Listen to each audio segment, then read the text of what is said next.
Hello, you are welcome to day 9 of the holiday bootcamp for parents of toddlers. I am Chioma Okoli and I'm the founder of the Expectant Parent Academy. So, how has it been? Day 1, 2, 3.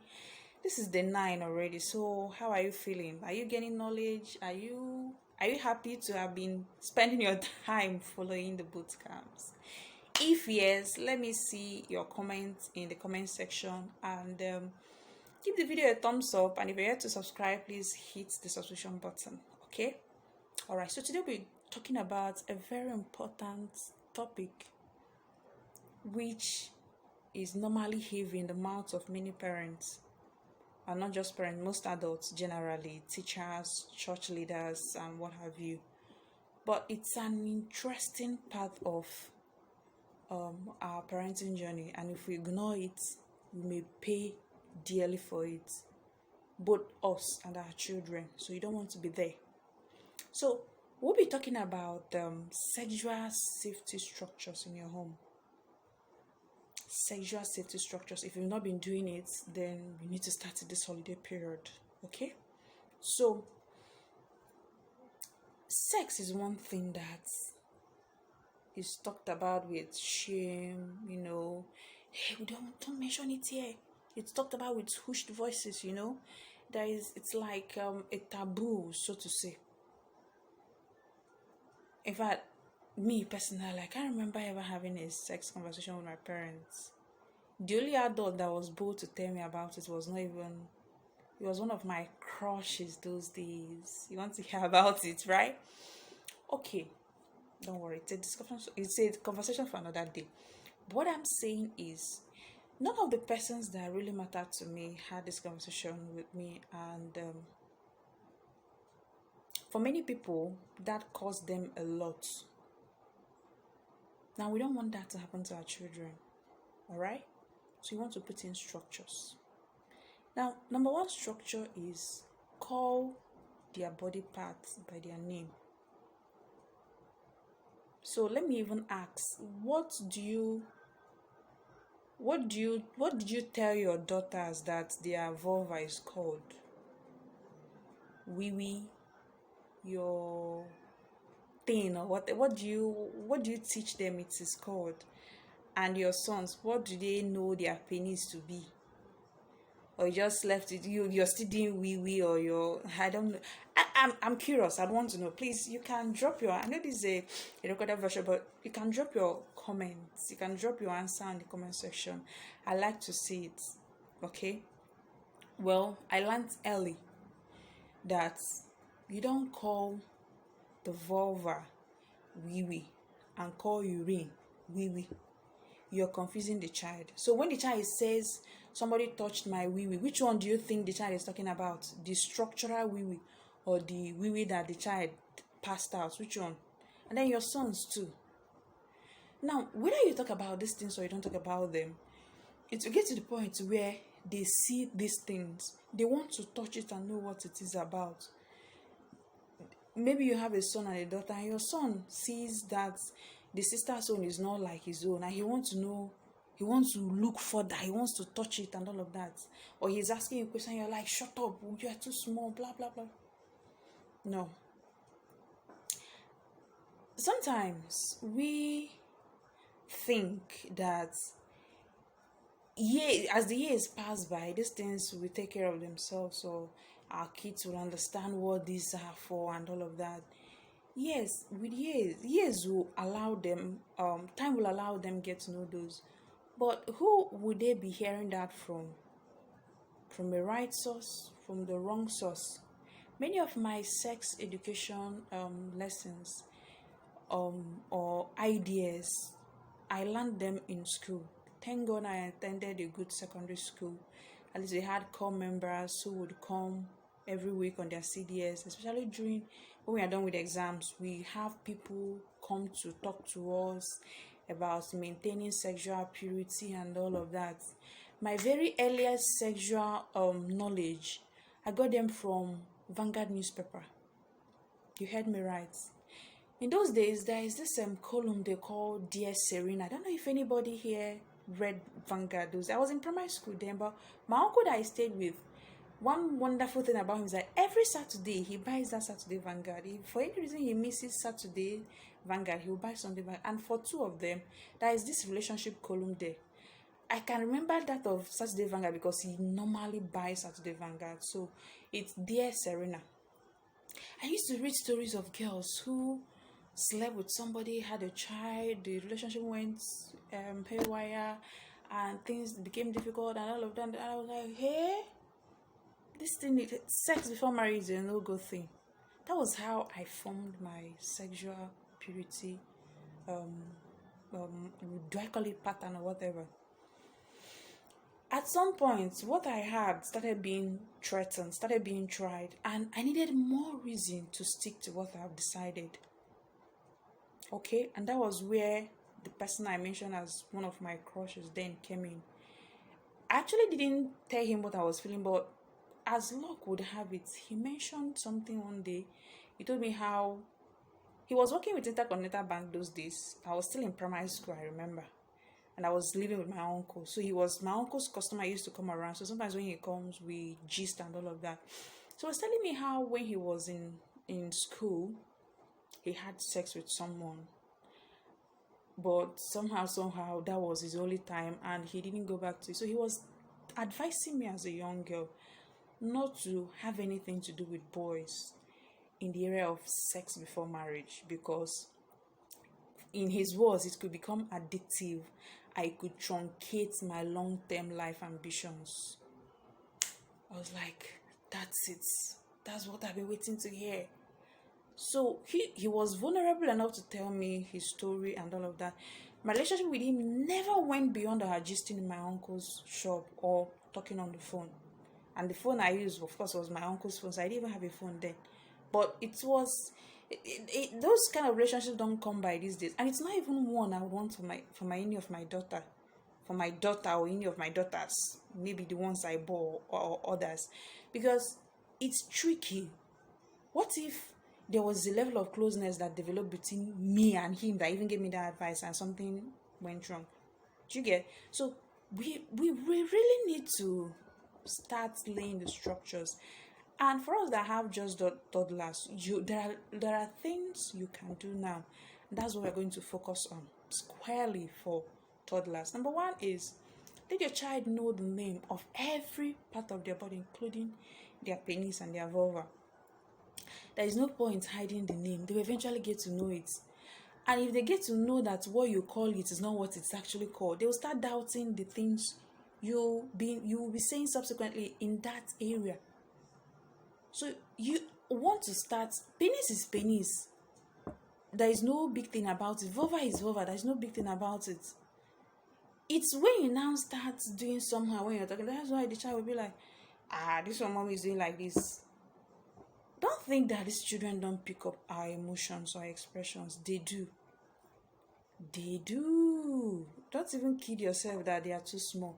They could be small in age and size, but their brain is functioning.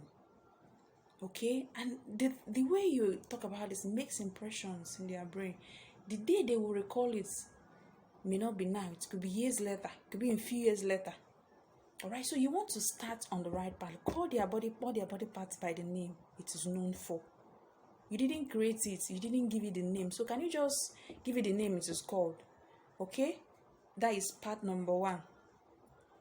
Now, if you tell them that nobody should, there are things in my house. There are things we call inappropriate touches. Inappropriate touches are a range. Now you say something and an adult does something like this or does something like that. It's inappropriate. Why would you do that to a child? Like if somebody is passing now and does something like this on your head, won't you feel like, what's that? So don't put your emphasis only on somebody touching your breast or somebody touching your vagina, your vulva or your penis. Let them know touches that are inappropriate. For instance, sexual perverts, particularly pedophiles, they use the strategy called grooming. Grooming is that strategy where is that strategy where they try to get your child close and like them.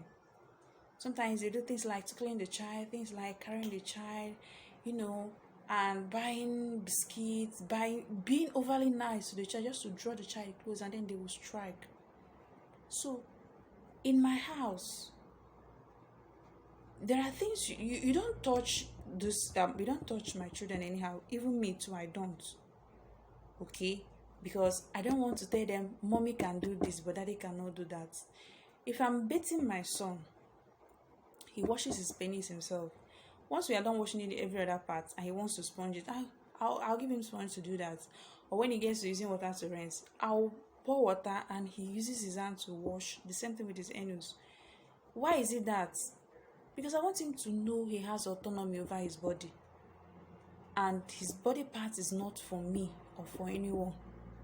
You want to do the same too, because as it is now, if you touch my kids where you're not supposed to touch, the things we call inappropriate touch, if you give them an inappropriate touch, no matter where they are, okay, or no matter how far they are from me at that point, once we meet, I will know about it.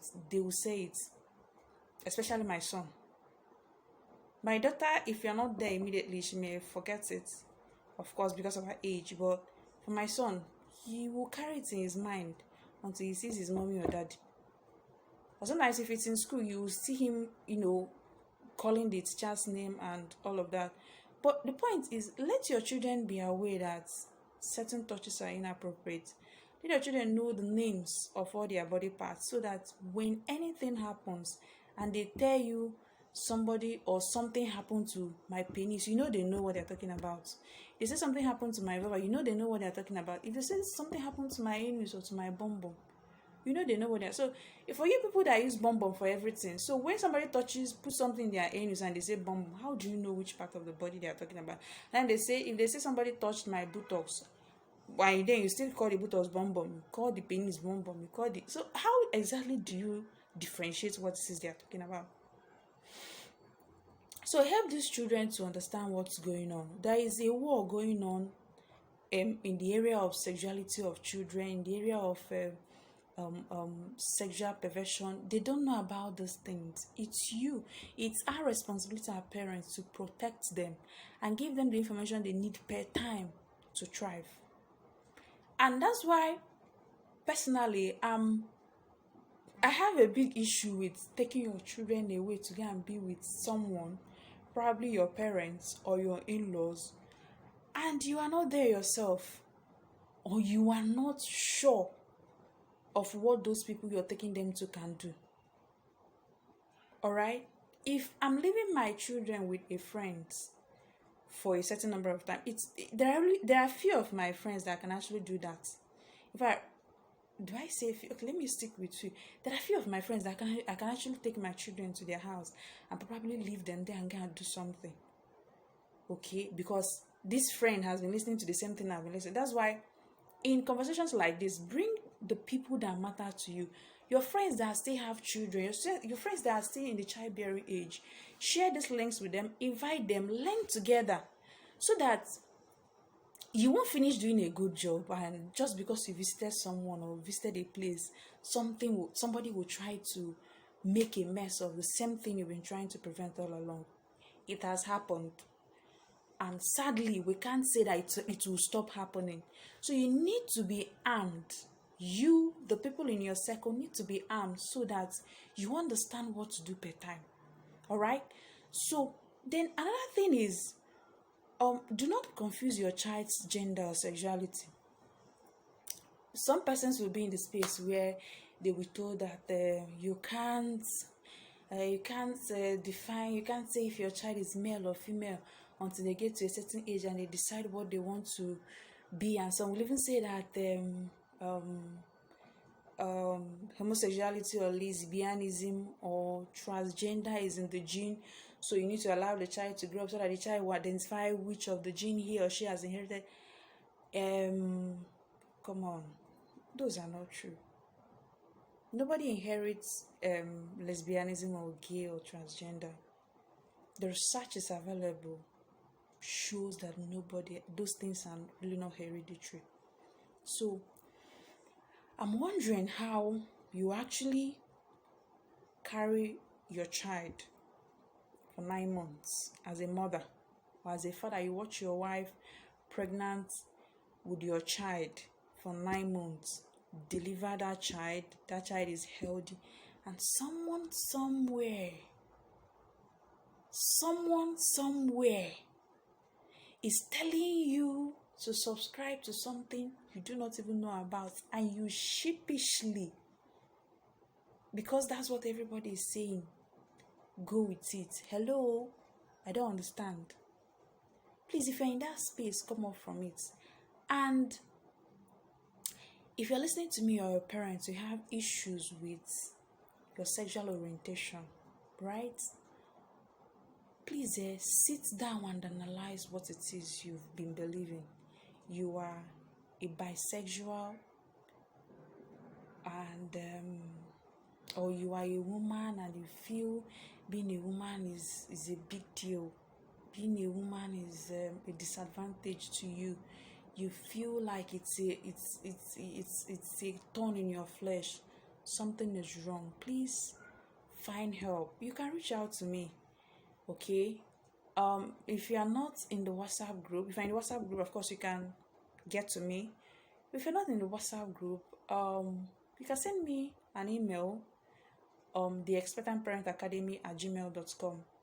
I'll get the mail and we'll take it up from there.